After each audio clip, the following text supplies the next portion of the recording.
All right, welcome to yet another Huddle and Flow podcast. I'm Steve White with my dude, Jim Trotter. Jim, we are winding it down the season, and, we thought this was the weekend we were going to get some clarity. Psych!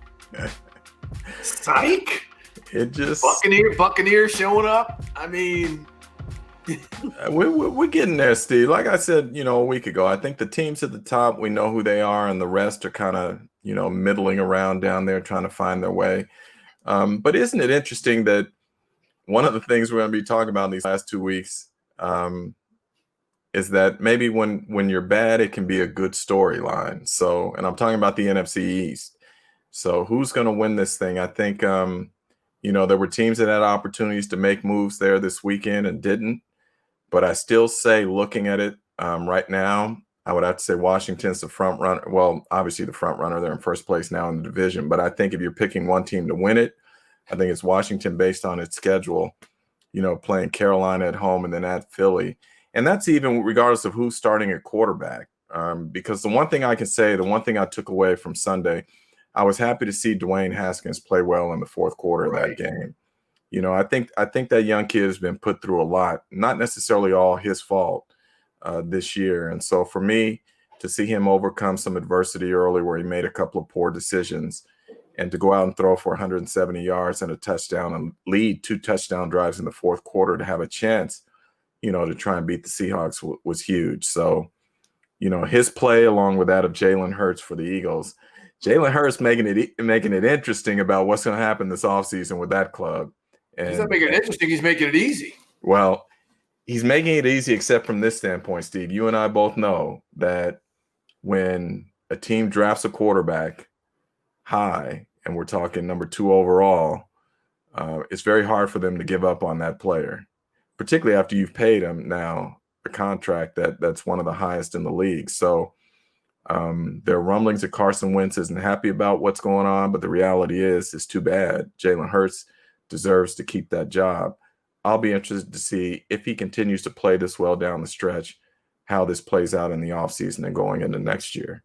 Oh, I don't think it, unless he just completely botches the final 2 games, which he's shown no sign of doing with the courage and the way that everyone else is playing around him. Yes. Look at the joy the guys are playing with, even in a loss to Arizona. We were talking about Jalen Hurts and the way the Eagles players responded. And Jim, just doing some of the math calculations, some of the cap stuff, even if the Eagles were to trade Carson Wentz next year, and there's a lot of talk that maybe the Colts and Frank Reich want to reunite if Phillip Rivers doesn't want to come back, what's the best way to offset that is to have a quarterback on a rookie second-round contract. They say that even if you trade him with the guaranteed money they owe, they actually come out ahead because of Hurts' contract. So that's something that they could look at if you're being analytical and cap-wise and whatnot. Yeah, you don't want to see Carson Wentz go someplace else and thrive, but he's had some opportunities with the Eagles. Granted, not great circumstances. Their offensive line is beat up. The receivers have been in and out of the field. Their defense is banged up. But you know what? Jalen Hurts is playing with that as well. And he's at least showing like he's trying to thrive a little bit. Well, it's funny, Steve. I know in the media we're not supposed to root for players, so to speak. But when you look at Jalen Hurts' journey from college, coming in, playing for a national champion, starting for a national champion, losing his job to Tua, the way that he handled that entire situation, transferring, never saying a bad word about anybody, just putting down his head, going to work, trying to improve his game, to, putting up incredible numbers his final year in college, and yet not being drafted until the second round, I think still because of some Neanderthal thinking on the part of some clubs who only want to view, a young black mobile quarterback a certain way. I couldn't be happier for the success that he's having right now. I mean, this kid just seems all class, and he's getting it done, and this team has responded for him. Well, we talk about guys in their journey. Our special guest today has been on one hell of a journey, and then we're talking about Darren Waller, the Pro Bowl tight end for the Las Vegas Raiders. His Pro Bowl announcements just came out Monday evening. And we know, look, he's a guy who got drafted by the Ravens, got kicked out of the league because he kept on failing drug tests. And now he's back, killing it with the Raiders, one of the best players in the NFL, very open and talking about his journey. because he wants to help people. He always says my most dangerous weapon is my story. And so we're going to have him on in just a few minutes. But Jim, just before we get to Darren, just some thoughts about him and some of the things that he's tried to do to get the Raiders over the hump, which they're just not able to do once again. Yeah, no, as you say, his story is so inspirational to me. For a young man to face the adversity that he did, adversity that he admits he created himself. One, it shows accountability. And then two, to realize that now there's a greater purpose for him. It's just powerful. And so those are the kind of people you're happy to see them have success. And, I think people will enjoy this interview from the standpoint of he has his feet firmly on the ground. The success that he's having now, he's on pace for a second consecutive 1,000-yard season. As you say, he just got his first Pro Bowl. And his name is being mentioned in terms of his accomplishments with Hall of Famers at that position when you talk about what he's done the last 3 weeks. So, but he's so level-headed, and I think it's because of everything that he went through that I just hope that he continues to have great health and great success. All right. Well, on that note, let's bring in the new Las Vegas Raiders Pro Bowler, Darren Waller.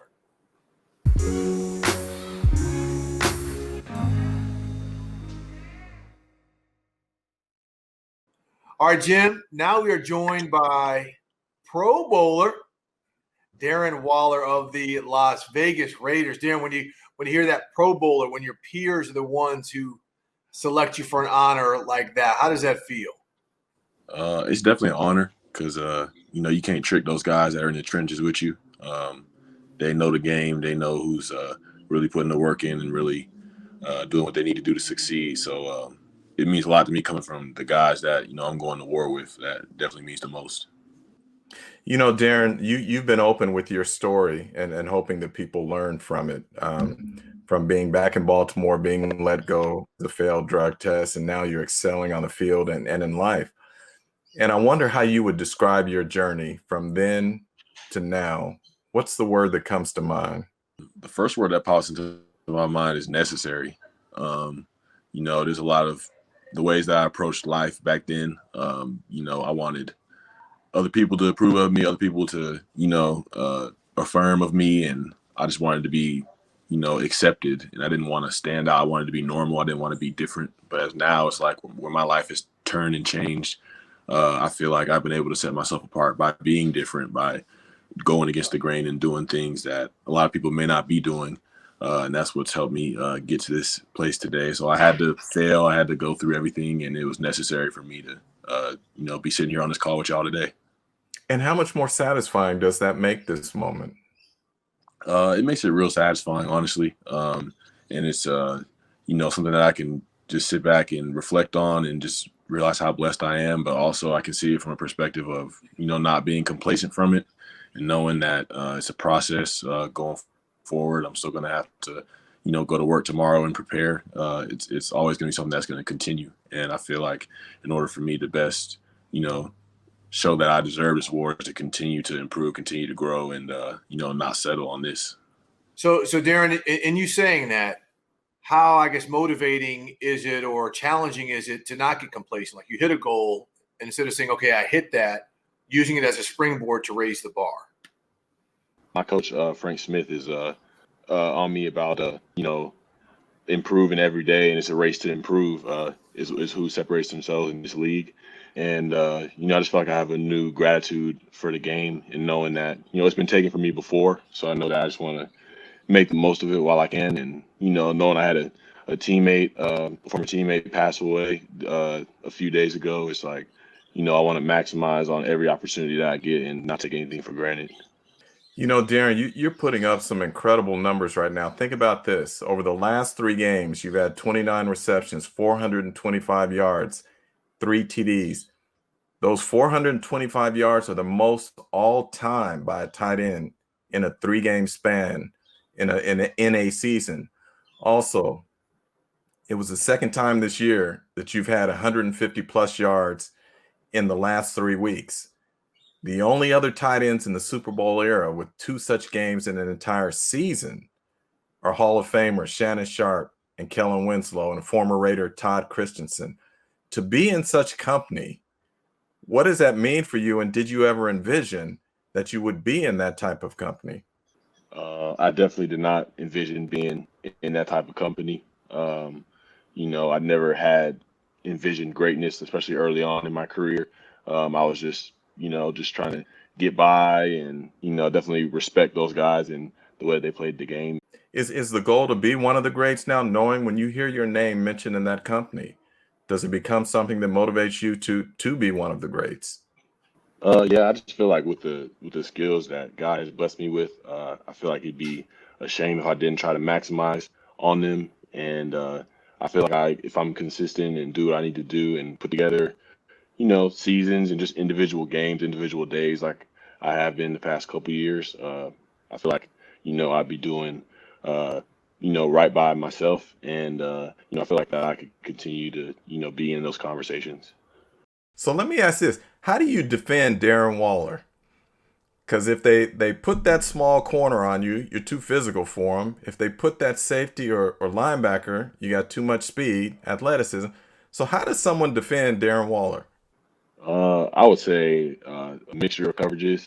Uh, I would say if you're going to throw man, don't make it look like man or try to disguise it as much as possible because if you line up in it, I feel like I like my chances in my matchups. But I would say, mix zones up, have people dropping, safeties dropping out from being on the line of scrimmage and running to the post and, things like that. Just make things confusing because when you do that, it forces me to, you know, read things on the run, which is harder than just, okay, there's a man in front of me. I can just separate from him. That's it's simple. It's not easy, but it's simple. Whereas if you mix up coverages and throw hectic zones out there and things like that, it makes you think on the run and there could be somebody dropping under you at any point in time. Right, right. Hey, Darren, I want to go back to something you just said, and you mentioned it post game after your last game, and that was the death of your former teammate Lorenzo Taliaferro. What did that mean to you, and how is it kind of playing through that? Because we're pretty much still in the moment. He was young. It was unexpected. I mean, how did that impact you, and how do you continue to push through these final few games? Yeah, the first few days was tough, honestly. To see him, and we're the same age, and to see him pass away I just didn't know what to make of it. Just because I know he had a lot of plans on this earth, and he had a young son. So just to see that, it just lit up a new sense of urgency in me. I feel like I had a little bit, coming from my situations, but now seeing that happen and somebody close to me, I've never had a friend pass away, so that just lit something in me and made me want to go out there and represent him because he had some injuries that limited him from reaching his potential, and he's not here to be able to do that anymore. But I feel like I can shoulder that and go out there and represent him because we had these conversations about being great one day, and when we got our opportunities, what we were going to do with them. So I feel like I can honor him by just maxing out every day on everything I possibly can. I'm wondering how often do you hear from young players who have gone through things and they look at your story and draw inspiration from it? I've heard from quite a bit of players. I feel like they can relate to the authenticity of what I'm saying or speaking on, just because I feel like now at my stage I can never talk down on any young guy. Like if there's ever a suspension that goes across the screen, it's not like a what is he doing? Like what's wrong with him? It's like more of like a why, trying to understand. And I feel like guys can relate to that energy and know that I'm willing to help in any way. So it means a lot to me when those guys do reach out because, there's nothing wrong with them. They just are just trying to deal with life the best that they can. And I'm glad that they feel like they can reach out to me and, I'll just give them honesty back in return. Darren, how do you make yourself available to young people? Because now your profile is raised, right? We talk about you being a pro football player. People know who Darren Waller is. It's you and Travis Kelce, right? And, you guys are the best tight ends. You do a lot of interviews. Have you had, be it young people who don't play football or whatever, who say, look, I want to be like him. I'm having a tough time, even if it's dealing through COVID or something like that. Is there any way you can reach out or make that connection to try to help them get through a situation like this?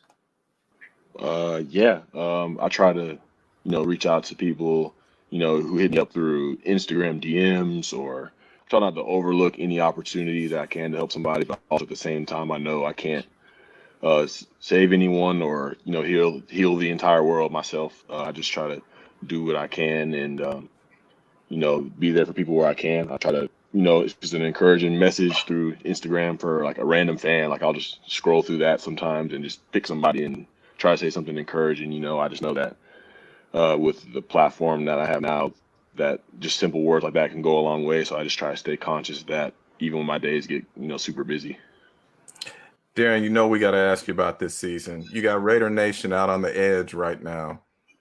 Things look so promising at one point, and now the struggles have come. How are you guys dealing with it, and how do you get it rectified? I know guys around here have a short memory. They're excited about this game coming up and, just the talent that Miami brings to the table. So, we know we can't dwell on one game too long. We've had a few days just to kind of lay around and reevaluate, but I know guys are going to come hard and prepare the way they know how to prepare and just put out there on the line.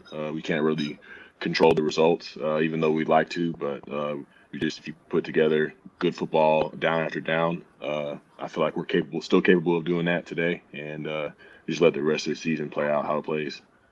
We haven't heard what Derek's status is, but for Marcus to come in and play the way that he did you see that coming, say in practice, in terms of preparation?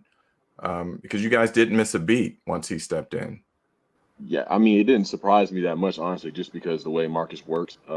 He's staying after practice, working on that deep ball that he threw to me. He's throwing it into the net from 40 yards away. So he's doing those reps, putting those work in with the quarterback coach after practice. Even though he's not getting those live reps, he's getting his reps after practice, and just putting that time in and having a good attitude and bringing energy to practice. And it's like he could have lost confidence in his abilities numerous times, but for him to step in there like that without even, having a preseason game or anything like that, it was just incredible. It was a pretty emotional moment for him after the game where he talked about basically it's not the same as you, but having the game taken from him, so to speak, after being a starter for so long and then getting that opportunity. Did you all have a conversation about that at all afterwards? Nah, I mean, I just feel like that energy is just kind of felt just from, when he threw those first couple passes to me and just us celebrating after that. It was just like, I don't even think it needed to be said, but we both kind of knew that we could relate. Circumstances may have been different as far as how the game was taken from both of us and how we both were kind of in adverse situations, but we could connect in those moments. And that's why I just ran right up to him and, chest bumped him and was like excited for him because I know that he's battling some of the same, thoughts that I was. So it was just incredible to see. So Darren, as players, you guys have been a lot of finger pointing at your defense, like, okay, the offense is playing well, the defense isn't playing well, and that's why you're losing games. How do you stay together and not point fingers, especially when you see, coaches on the other side of the ball get fired, and so it kind of looks like it's easy to point fingers? It's just, letting guys know that, we're still, it's still a brotherhood, and just competing with them at practice and encouraging them, just letting them know that they're appreciated. They put in a lot of work from the off season to all the way through now. We're with them no matter what, and the results don't define, what we think about them, how much we appreciate them. Darren, in prior to these last 3 games and 5 of the 6 games, I think you had been limited to 50 or fewer yards. I'm wondering what's changed. Was there anything within the offense that changed that allowed you to start getting off these last 3 weeks? I just feel like sometimes, like I said, like you can't really necessarily control the results. We were trying to, enforce certain game plans, and sometimes it requires me to block more and just get after it and let other guys get their opportunities to shine. And I'm all for that. So I just know that the games like these past few weeks will come, and there'll be waves in the season where the stats will be what I want them to be, and sometimes it won't be what I want them to be. But I just know that as long as the habit's there and the effort is there with the preparation and with practice, I feel like eventually, I'm going to get opportunities and take advantage of them. Do you feel like these last 3 weeks, and maybe this is too strong a word, but do you feel unstoppable? I wouldn't say unstoppable. I feel I feel like I'm just like flowing out there. I feel like it's not effortless, but it's not it doesn't feel like I'm like straining to make plays. I just feel like I'm reading things better than I ever have, and um, I just feel like I'm fresher physically than I was at this point last year and any other point of any season I've ever played. Darren, I want to hit you about one of the more talked about games of the year that you guys were involved in against the Jets, the Hail Mary play. So everyone talks about how the Jets came with the zero blitz, but you stayed in and helped pick up that blitz. I mean, what about the fact that you talk about being unselfish? If you don't pick up that blitz, Derek isn't able to climb that pocket and make that throw. What about what you did, and then what about the overall end result of that crazy Hail Mary? Yeah, that situation was insane, really. It wasn't the coverage that we would normally expect in that situation, but Derek called me in to protect, and we've gone over all that stuff in protection meetings, and everyone knew with all the stunts and twists that they were doing, like everyone knew what that stunt was, and was just able to pick it up. And from the whole day, it's like I'm catching the ball, but in order to make the biggest play for our team, it's like I got to do something completely different. And I appreciate that play more than any other play that was made that day. That's big, Wow. because you've got to have unselfishness among guys being willing to give it up. Because you talk, even in Kansas City, when I talk to Travis Kelsey, he'll talk about whatever it takes to win. And if that means on a certain day I'm not getting a number of balls, so be it, but we're winning. Um, for you, I get that sense of unselfishness as well. I ask you, Darren, this Raiders team, I mean, John has been trying to build this thing now for 3 years. Where do you feel you guys are at now? And how close are you to being right? I feel like there's definitely growth as far as young players stepping in, and our offensive line is great when all five of them are out there. Derek's playing efficiently. So as far as being an offensive player, I feel like we're controlling what we can control as we go from week to week. I know the defense. There's talent on that side of the ball that I believe in. I'm excited about this team. I have a lot of faith in this team. I won't.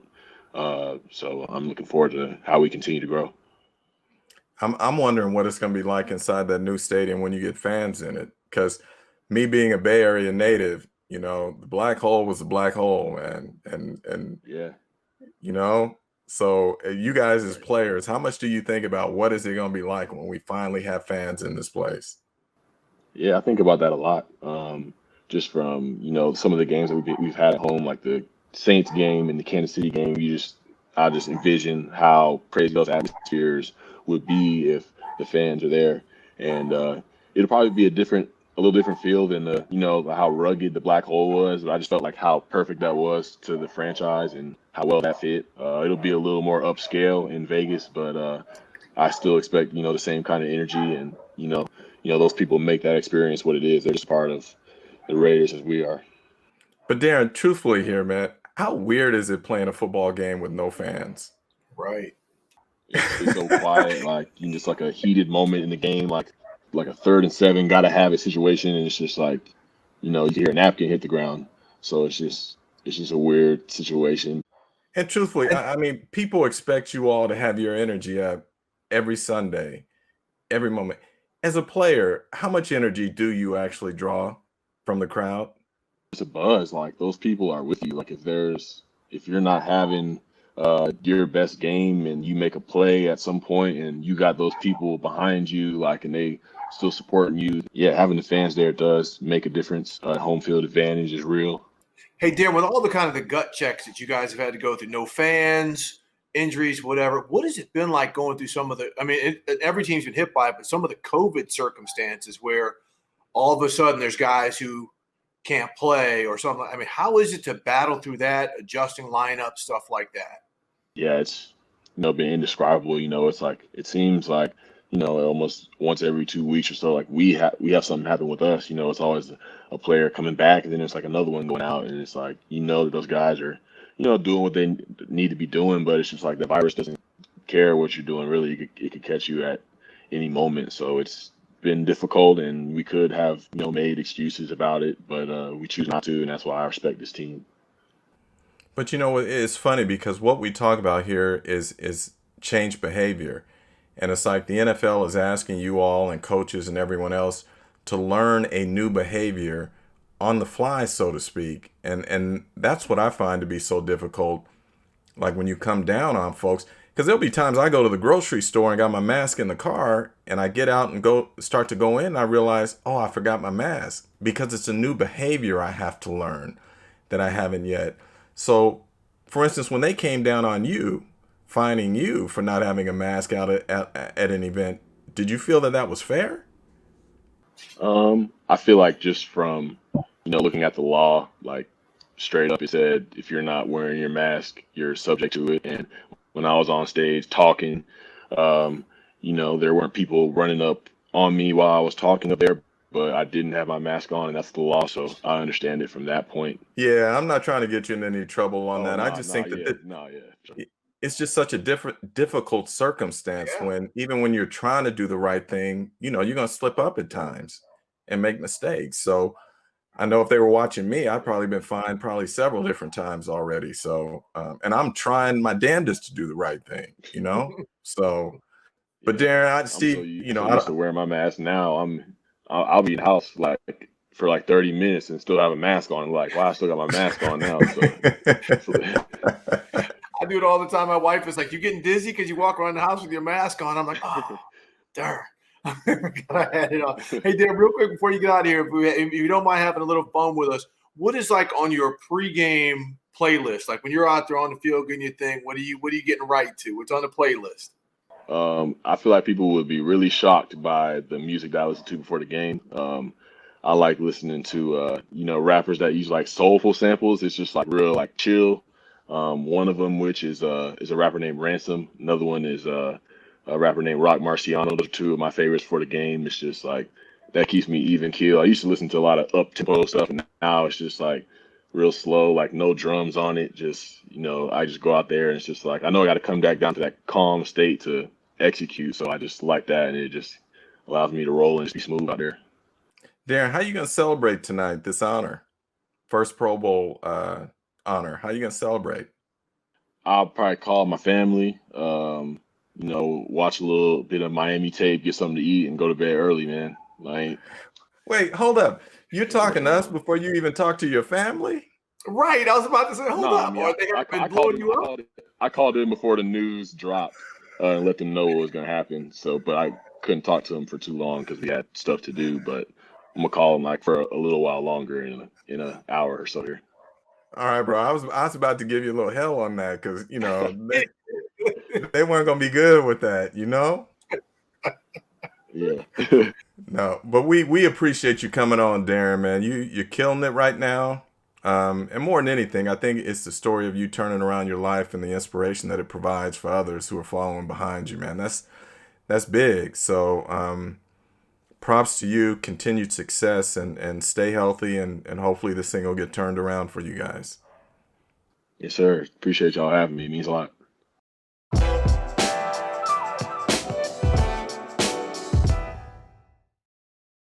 Steve, Darren had me scared there for a minute. I thought, he had talked to us before he talked to his parents. Which, we were both kind of like, wait, what? Yeah, I'm like, no, you don't want to do that. We're happy to have you, but first things first. So it was good to hear that he let them know beforehand. But just what a special young man, and again, his story is so inspirational that you root for guys like that. At least I do. So props to him. And as I said, hopefully continued health and success. Yeah, I thought it was dope that he took some songs off your playlist for his pregame hype music. You know what the bad part is, though? Even when he talked about, the whole R&B, laid back R&B feel and whatnot, and mentioned the rappers, I still didn't know who they were. I felt bad. I wish I had. I wish I knew. They sound like some upstart guys. Kind of the underground people are really some of the best artists coming out today. I mean, there's some really good music coming out, but it's not the stuff you're going to hear on the radio or pumped a million times because they're artists, They're not video artists. They're out there singing and doing their thing. But I'm going to say Darren has inspired me to look them up and to check them out. So I will do that. How's that? There you go. Look, I just thought it was really great. Besides the personal story, him talking about, look, as a team, they're not out there pointing fingers. Because we know that the defense has let this team down this year, and they know that they're on the verge of getting close, and it's got to be a little discouraging knowing you're in the same division as the Kansas City Chiefs, and they're on the come up. But he's just, like you said, a really, really sharp young man. You wish the best for him, and he's really taken some of the new elements of what teams are doing with tight ends to a new level. I mean, we see what Travis Kelce is doing, but I mean, if you watch Darren Waller play, he's inline blocking. He's getting downfield on a lot of plays as well, and the athleticism that he brings to that position. I mean, we were speaking to Sean Payton before the game this week, and he was like, "Man, we faced Darren Waller, and that dude, he's real. We know we got Kelce, but Darren Waller is a real player." So, I mean, that's something to be said. Jim, before we get out of here, we know there's a Pro Bowl, a lot of positive stuff. We need to pay a little homage to a gentleman who went into the class of 2016 Pro Football Hall of Fame, Kevin Greene, who died Monday at the age of 58. It is devastating news. Devastating news. We both know Kevin. I spent a lot of time with him after you and your selectors voted him to the Pro Football Hall of Fame that week up in Canton. I spent time with him since. He really had committed himself into helping younger players and younger people on and off the field. And to know that at age 58, he is no longer with us, it is a kick in the gut. No, it's devastating. It's when I saw the news today, it was like, wait a minute, what? It's just like I couldn't believe it. Because initially what came across my email was, an email from David Baker, the president of the Pro Football Hall of Fame, and it said, it was talking about the Hall of Fame, extends its condolences too. And I'm expecting to hear about some, maybe 80-year-old player, something like that. And then when I saw Kevin Greene at 58, it's just like, man, just another reminder that life is short and precious, and you have to take advantage of the time that you have, make the most of it, because tomorrow's not promised. And again, I think, when you hear Darren Waller, what he talked about today, tomorrow's not promised, everything can be taken away from you, and see that a player that so many of us love watching play, and the way he played it, full-throated and completely pedal to the floor, taken from us. Again, cherish everything that you have. It is the holiday season. We are not going to be able to necessarily see everybody we'd like to see, but keep everybody in your thoughts. Mask up. Let's get over this thing, but let's also just really understand what's precious in life, because, again, losing Kevin Greene, man, I'm still blown away by that. Yeah, I have no words. My condolences to his family and loved ones. Just unbelievable. All right, Jim. It's a somber note, but we're we're glad that people joined us. Listen to another great podcast. We got more coming up for you later this week. Michael Vick is supposed to join us. We should have that dropping on Christmas Eve. And you talk about redemption, forgiveness, a lot of things we heard Darren Waller talk about. Mike Vick, his journey is one we're going to talk about, because he's been through an awful lot as well. But Jim, why don't you go ahead and take us home? Yeah, we appreciate you all listening. As always, please subscribe to the podcast. Leave us your comments, your thoughts, your wishes. That way we can give you more of what you're funking for. Right on. For our man, Thomas Warren, who's on the mic on the ones and twos. His mic is on mute because we really don't hear his voice. We got to get him on one day. But our producer, Thomas Warren, who's on the ones and twos behind the scene, and Jim Trotter.